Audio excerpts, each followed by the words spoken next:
राजकारण, समाजकारण, कोकणातील प्रत्येक घडामोड. सिंधुदुर्ग 24 तास आता नव्या रूपात. सिंधुदुर्ग संवाद, ताज्या घडामोडींसाठी आताच सबस्क्राइब करा. देवगड बंदर येथे पारंपरिक उत्साहात नारळी पौर्णिमा उत्सव साजरा करण्यात आला. प्रशासन, पोलीस यंत्रणा, मच्छीमार, व्यापारी आणि नागरिकांच्या उपस्थितीत सागराची विधिवत पूजा करण्यात आली. यावेळी सागराला श्रीफळ अर्पण करून समुद्र शांत राहावा अशी प्रार्थना करण्यात आली. आगामी मासेमारी हंगाम मच्छीमार बांधवांसाठी सुखरूप आणि समृद्धीचा जावो अशी मनोकामना व्यक्त करण्यात आली. या उत्सवामुळे देवगड बंदर परिसरात भक्तिमय आणि उत्साहाचे वातावरण पाहायला मिळाले. यावेळी तारामुंबरी येथे ढोल ताशांच्या गजरात नारळी पौर्णिमा उत्सव साजरा करण्यात आला. यावेळी ग्रामस्थांचे नेमके काय म्हणणे आहे ते पाहूया.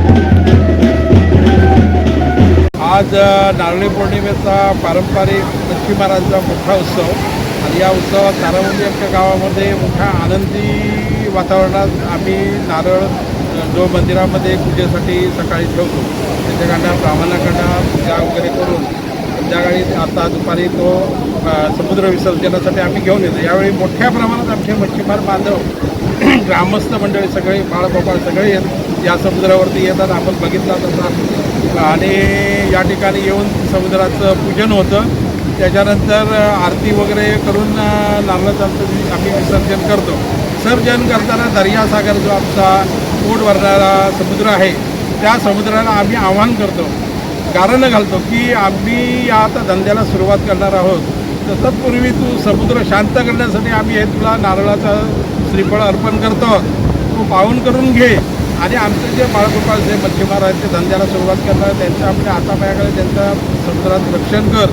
त्यांच्या ते जे धंद्याला जाते त्या ठिकाणी त्यांचं मच्छी बोटीला मोठ्या प्रमाणात मच्छी मिळून त्याची त्यांनी काय कर्ज काढली असती त्या त्यांना मोकळीक करून पुढच्या वर्षीसाठी पुन्हा या नारळी पौर्णिमेच्या उत्सवासाठी त्यांच्या स्वागतासाठी ते मच्छीमार उभे असतील असं आम्ही ते गारानं घालत असतो दर्यासागराला.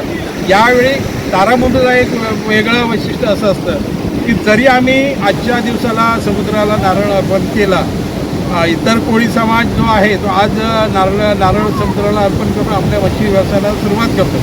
पण तारामुंबरीचं एक वेगळं वैशिष्ट्य असं आहे की जरी आज आम्ही हा नारळ समुद्राला अर्पण केला तरी आज उद्यापासून आमच्या धंद्याला आम्ही सुरुवात करत नाही.